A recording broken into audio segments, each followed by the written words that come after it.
De la epidemiología de los carcinomas testiculares vamos a hablar un poquito de las generalidades, su frecuencia y sus factores de riesgo.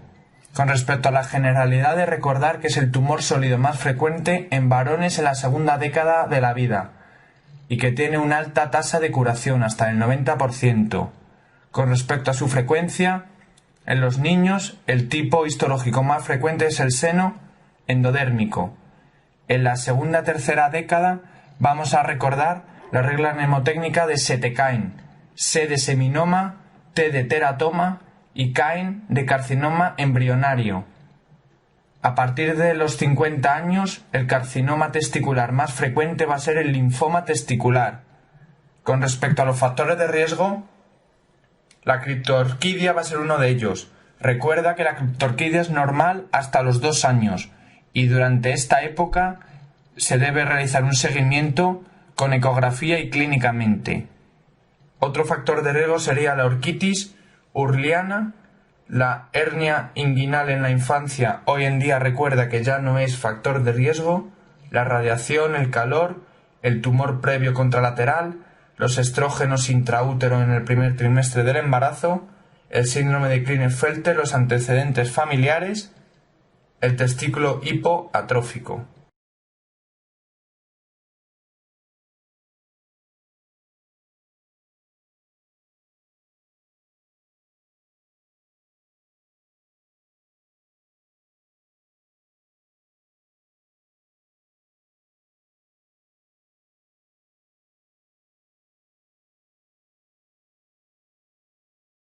Histológicamente, los tumores testiculares pueden ser gonadoblastomas, carcinomas embrionarios, coriocarcinomas, tumores de células de Leydig o linfomas testiculares.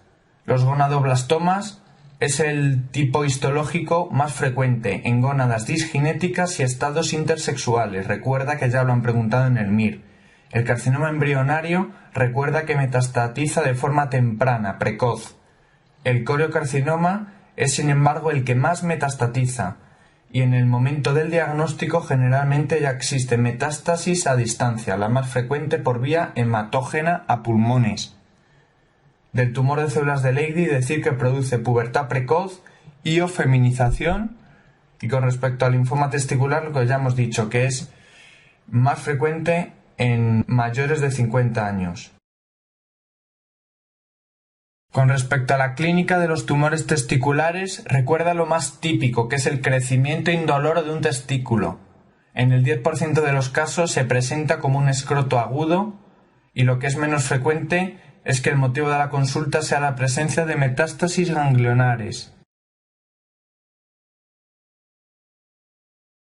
Para el diagnóstico de los carcinomas o tumores testiculares va a ser importante los marcadores tumorales, la ecografía y la tomografía axial computarizada. Los principales marcadores tumorales en el carcinoma testicular va a ser la alfa-fetoproteína y la beta-HCG. Si encontramos aumento de la alfa-fetoproteína vamos a tener que sospechar principalmente en el carcinoma embrionario o del seno endodérmico.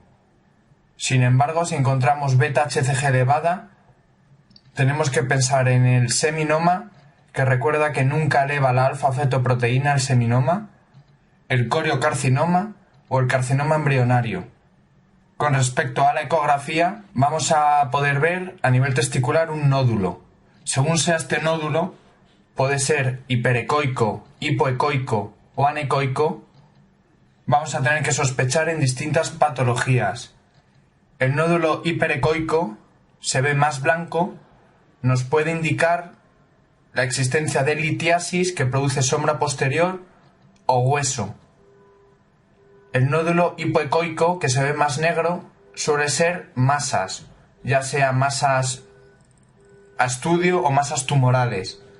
Y el nódulo anecoico se ve muy negro, suele ser líquidos o quistes y tienen refuerzo posterior.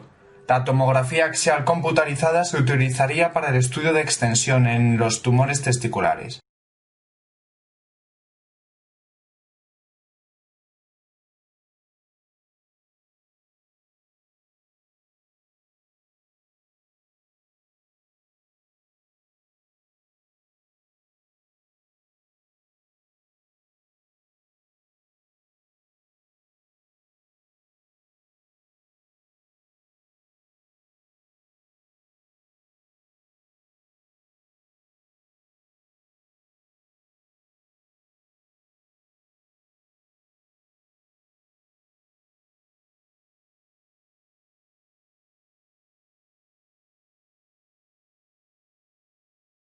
Para el manejo diagnóstico terapéutico de los tumores testiculares, recuerda que ante toda masa testicular, lo que tenemos que realizar a continuación es una ecografía escrotal. Si la ecografía nos muestra un nódulo no sólido, tenemos que hacer el diagnóstico diferencial con una serie de patologías, entre ellas la orquiepididimitis, la torsión testicular, el varicocele, el espermatocele, el hidrocele o el quiste de cordón. Si la ecografía, sin embargo, muestra un nódulo sólido, tenemos que realizar marcadores tumorales como la alfa-fetoproteína y la beta-HCG. A continuación, siempre de forma reglada, en todos los casos y siempre inguinal, vamos a realizar una orquiectomía radical inguinal y nunca se realiza biopsia testicular. Recuérdalo, que ya lo han preguntado en el MIR. Tras la orquiectomía radical inguinal, tenemos que diferenciar si se trata de un tumor seminomatoso o no seminomatoso. Si estamos ante un seminoma, estadio 1, limitado al testículo, lo que tenemos que hacer es observar al paciente. Si el tumor es mayor de 4 centímetros durante el seguimiento o afecta a la red de testis, se puede dar radio o quimioterapia. En el estadio 2, cuando ya afecta a retroperitoneo, lo que se tiene que hacer es radio, quimioterapia más cirugía si existe masa residual. En los seminomas grado 3, cuando existe afectación de los ganglios supradiafragmáticos o metástasis a distancia, lo que hay que hacer es quimioterapia, ya que la tasa de curación es del 80%. Tras la orquiectomía inguinal, cuando el tumor es un tumor no seminomatoso grado 1, está indicada la observación. En los grado 2 vamos a realizar quimioterapia más cirugía si existe masa residual, y en los grado 3 vamos a realizar quimioterapia. Tras la orquiectomía inguinal vamos a tener que repetir los marcadores tumorales y a continuación realizar un estudio de extensión con una tomografía axial computarizada abdominopélvica.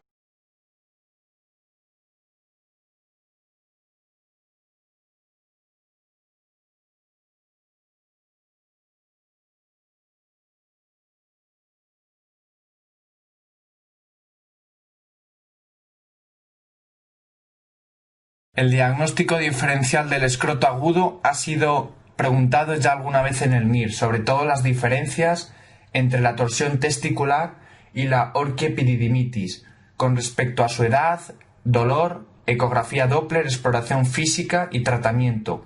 En este cuadrito que aparece en el mapa mental se puede repasar de una manera sencilla y visual este diagnóstico diferencial. Repásalo.